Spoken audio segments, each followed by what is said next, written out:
Welcome to Support Women DJs, the podcast. I'm your host, Rach Brosman, founder of Support Women DJs. We throw raves in New York City with all women lineups.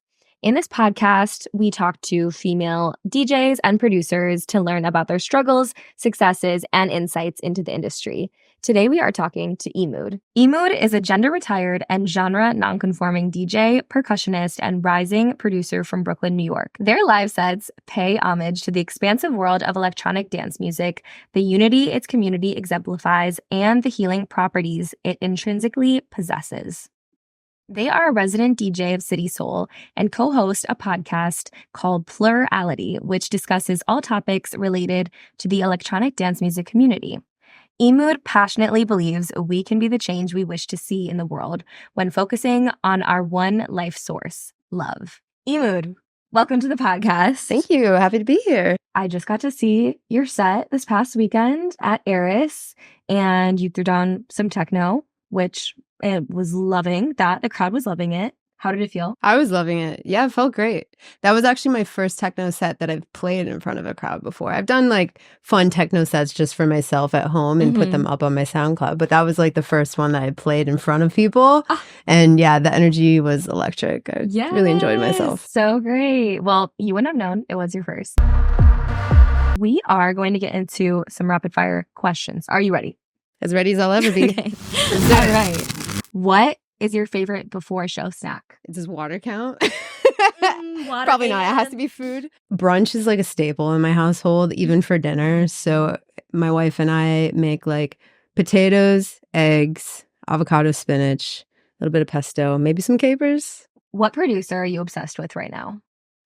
Let's say Julez, which I don't even know if that's how you pronounce his name, but it's Juelz. He makes incredible bass music. What song do you have on repeat this month? Now I have to think of a name of one of the songs. Let's say Dancing 2020 by IO.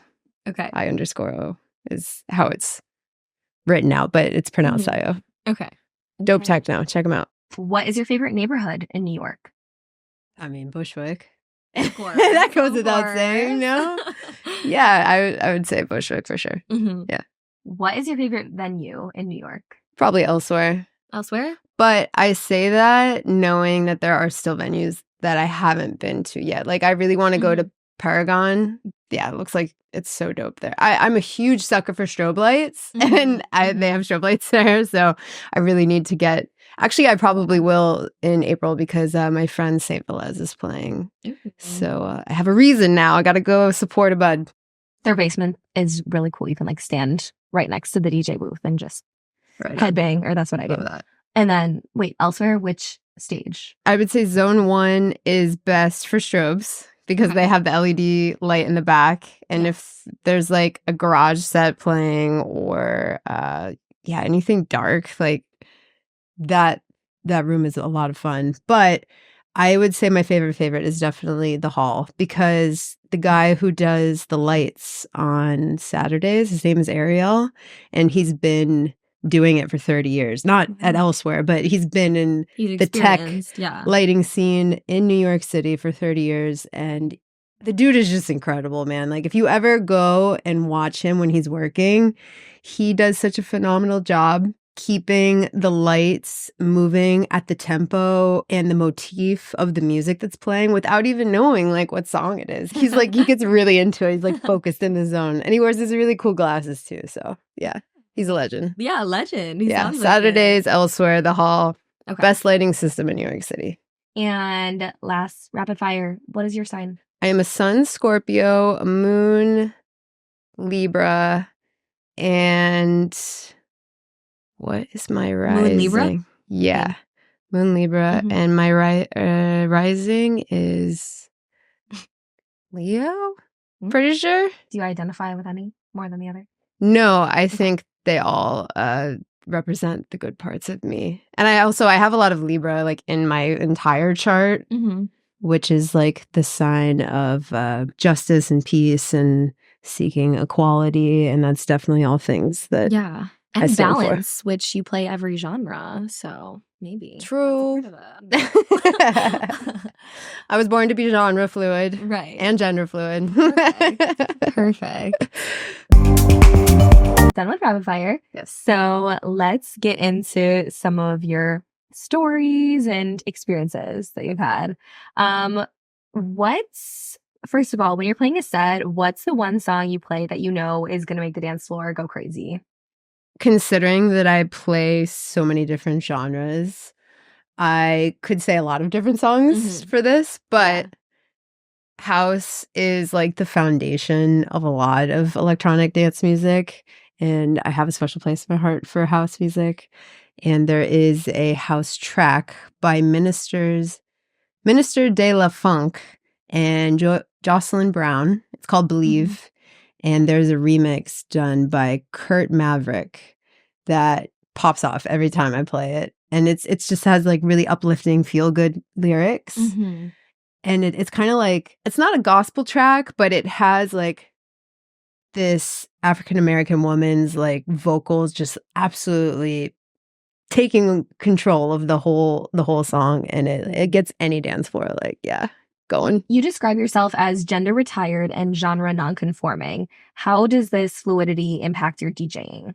Because I love so many different genres within the electronic dance music umbrella, it's just my love for it is extremely passionate, and so much so that you can go back and watch home videos of me when I'm like around 1 year old in literally diapers dancing. I was like just learning how to walk. I'm like hanging onto things in the living room.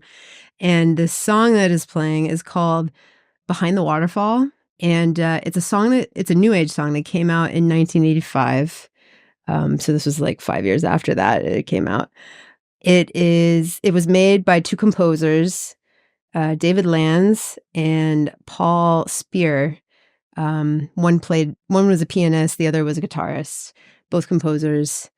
And that track is on an album where each song is they're trying to like get a feel of some part of nature. And that song, Behind the Waterfall, it starts off with a flute, and it's just a flute. That's all you hear. And it just has this beautiful motif that repeats over and over again.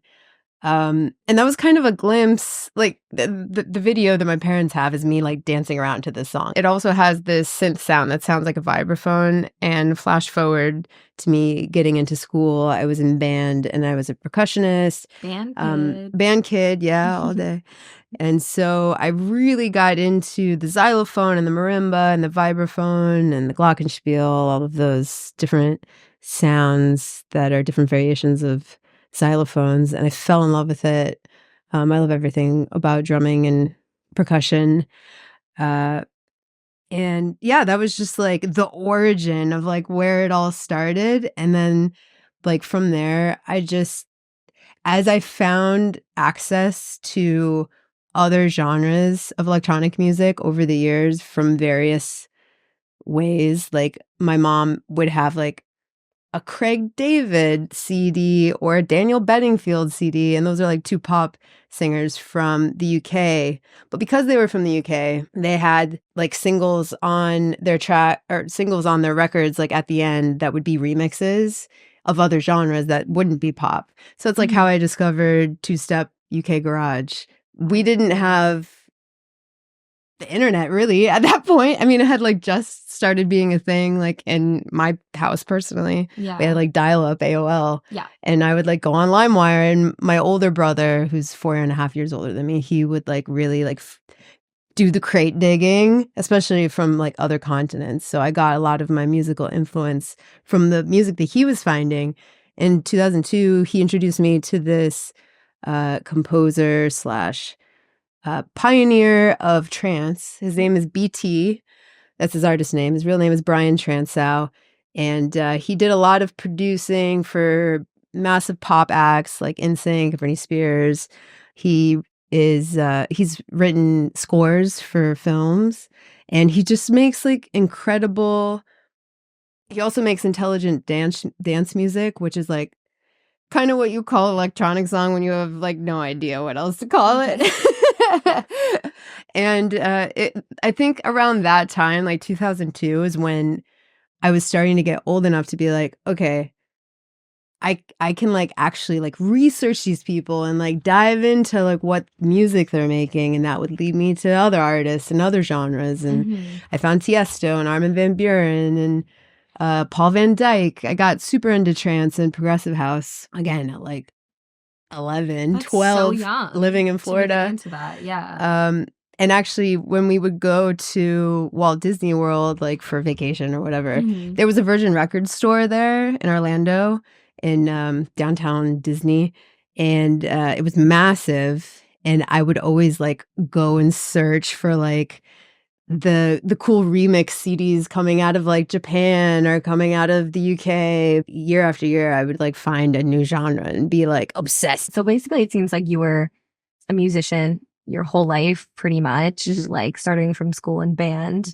And then you were raving in Florida, and then you moved here. And then sometime after you moved here, you became a DJ yourself. Yeah, it wasn't until 2017 that I finally was like, all right, now I'm going to start making the moves to like learn and do it from the ground up. Like just, teach myself. My first gig was June 2017. And that was for a fundraiser event that I put together with some friends because that was the year that Trump was elected or went into office, I should say. Yeah. Protests were happening all the time, especially here in New York. And I went to quite a bit of them. And after the Women's March in DC, they had these initiatives that they put out to the general public saying, hey, this is how we can continue to organize after this big protest that we just did in DC.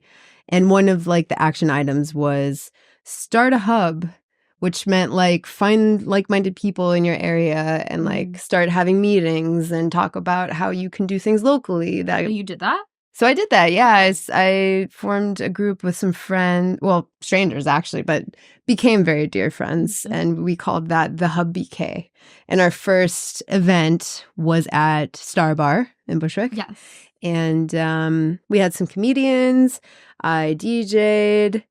And yeah, it was awesome. We raised, I think, just about $3,000 for Planned Parenthood, specifically in Texas, because at the time that branch of Planned Parenthood was at the point of like losing funding or something. I don't remember exactly what it was, but yeah, that's what the proceeds went to. So your first show that you DJ'd was a show that you produced? That was the first that I had DJ'd, and that was the first that the Hub BK had put on together, yeah. Do you feel like your gender identity or your queerness has impacted opportunities that you had in your music career?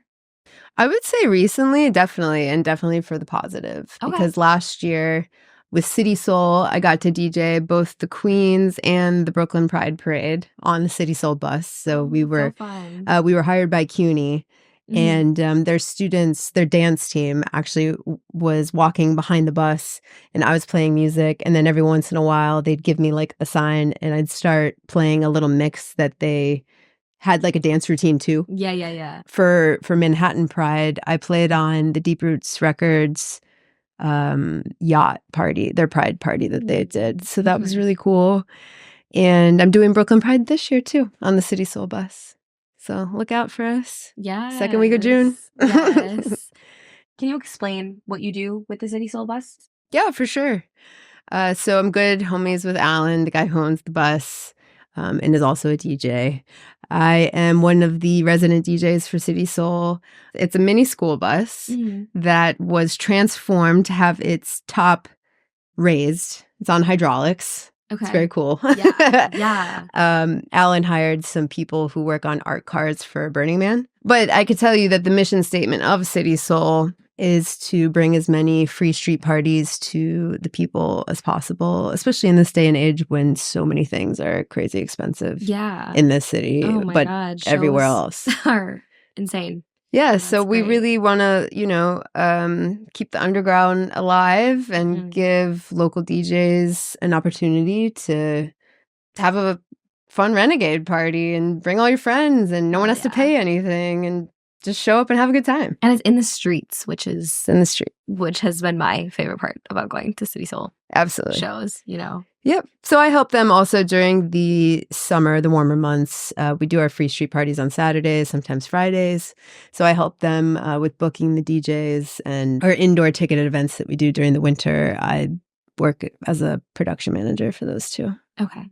So I wear a lot of hats, as all of the people who are involved in City Soul do. It takes a village, and we just have such a good group of people who are kind, awesome humans, and phenomenal DJs. Yeah. So very cool. Yeah. How can women DJs and producers advocate for themselves when working with institutions, venues, festivals, promoters, etc.? Like, how can they build that confidence and create boundaries, put themselves out there, etc.? Something that I did from the very beginning, and really I wasn't even thinking about that question when I decided to start doing it, was just put mixes together and record them and put them on the internet so that people can see. Because I'm not kidding you, like today I have promoters who are just randomly DMing me being like, hey, I listened to this mix on your SoundCloud. I'd like to book you for a show. And I'm like, okay, cool. So those make a difference. Oh, absolutely. That's really great to hear. 100%. Yeah. And something that my wife always says to me is it doesn't have to be perfect. So if you make a mistake an hour in, you just got to put it up. Like, how many hours of your life are you going to spend like trying to be a perfectionist? Don't be a perfectionist. For me personally, when I make a set, it means something to me. Like, I'm not just trying to like put some booty shaking music on. Like, usually if you go on my SoundCloud and listen to my set, like any sets from start to finish, it usually has some kind of story, and that's intentional. I think music has the power to heal all wounds. And a lot of my music is me just doing that, just trying to heal myself from past trauma and be a decent human and pass that positivity to others. So I feel like if more people really honed in on that fact and less about like, oh, I want to be famous, I want to be a big rock star or whatever, like for me, it's just like, it's about the culture. It's about finding like-minded people who you vibe with and just being kind and having unconditional love and promoting peace. Those things are all the foundation of my music. So even if you hear in a set like a sad point in it, all of my sets end on a happy note. Every single one. And I think that's important, because if you're listening to sad music, you're feeling your feelings. And then if you follow that with happy music and you're focusing on the positive, it makes the dark feelings feel less big. For me, at least. That's amazing. You really don't hear people talk about their sets in that way of truly creating a story. And I think from being at one of your sets, people can experience that. I love that. And I was wondering too about tapping in to that healing of music. Is there a way that you think that people can just step into that energy of looking through that lens of, this is a way that I can be healing, is through going out and dancing or the dance music community? Yeah, I think if more people were just like being their authentic selves and embracing vulnerability, that everyone could do that, whether you're a DJ or not. Yeah. But especially DJs, because and that's what I like always go back to, is like, if music is healing me, then why not share that with as many people as I can? Because it's quite obvious that there are many things happening in the world that are just, we feel powerless and like we're out of control. And that's like, music grounds me. And it reminds me that you know, love and kindness ripple faster than hate does in every scenario. So you've been DJing for a while now in New York, 7 years, you said, right? Yeah. Yeah. So have there been any shifts in the industry, particularly here in New York or just in the dance music community in general that you've noticed over your time?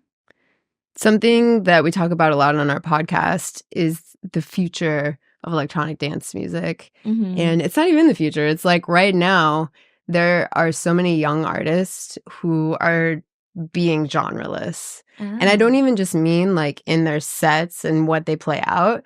I mean like within one song, like as a producer. Mm-hmm. One of my favorite songs is called Psy House, Haus.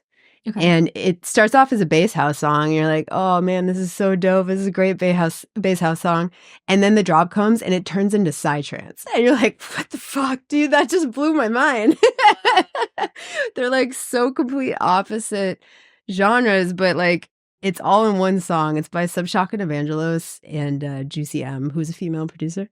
Cool. And the song just slaps. And when I go to festivals with my friends, we really try to go to every single stage and like we'll have the sets where we're like, oh, definitely can't miss that set. But like there are times where we say we're going to chase the vibes.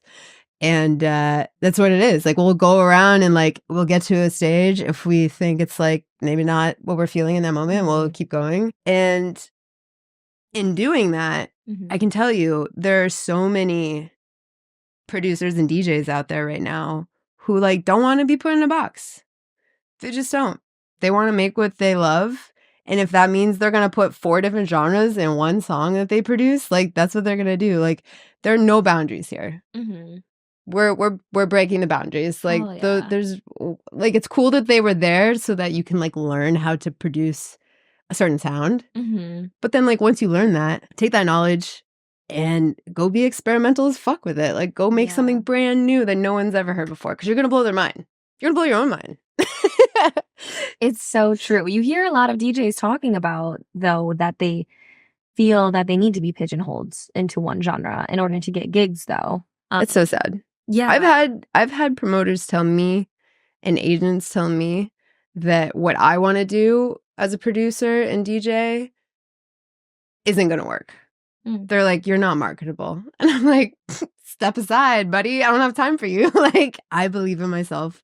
And at the end of the day, that's all I need. If I'm passionate about this and it means something to me, it's not, again, I'm not trying to be like famous. I'm not trying to be someone like on a platform. Like, I don't care about any of that. I just want to make something that I love and that I think will contribute positively to the human race. That's it. And if that means I want to make an album and every song is a different genre, that's what I'm going to do. You know, like I don't really care what you think. That's nice that you have that opinion, but. And the recognition will come from that, I think, like through your passion. So I wouldn't, yeah. I know you're not worried about what they say, but do you feel like in your time as a DJ that you've built a fan base? And if so, how were you able to do that?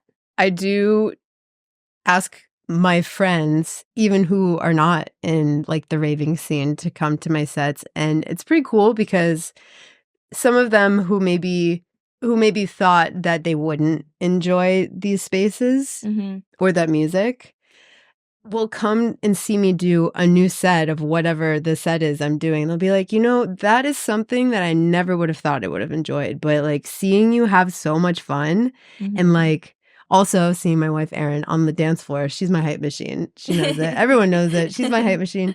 And it's just like, you just want to go feral and like have a good time and just dance and like let all the toxins out of your body and get your endorphins pumping. And like that is what's so magical about being on a dance floor when people are present and in the moment and connecting with the music and connecting with each other. And raving at its core is human connection. Yes. I really want everyone to just be like, you know what? Because when you say a genre name, it literally doesn't even mean anything really other than like, here is a template that some people came up with.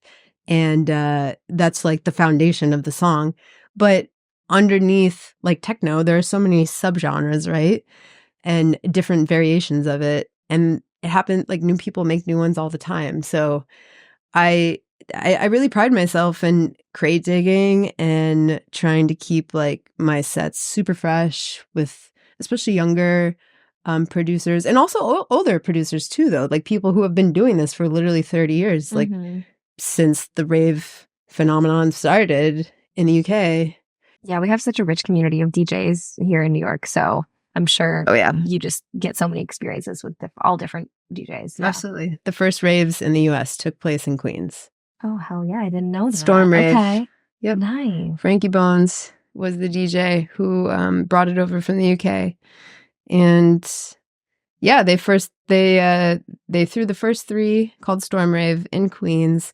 They would take the locks off old like abandoned warehouses. Well, not abandoned, but old warehouses that they didn't know if they were functioning or not. Oh, and then they'd come back a week later, and if their lock was still on it, they were like, all right, we can throw a party here.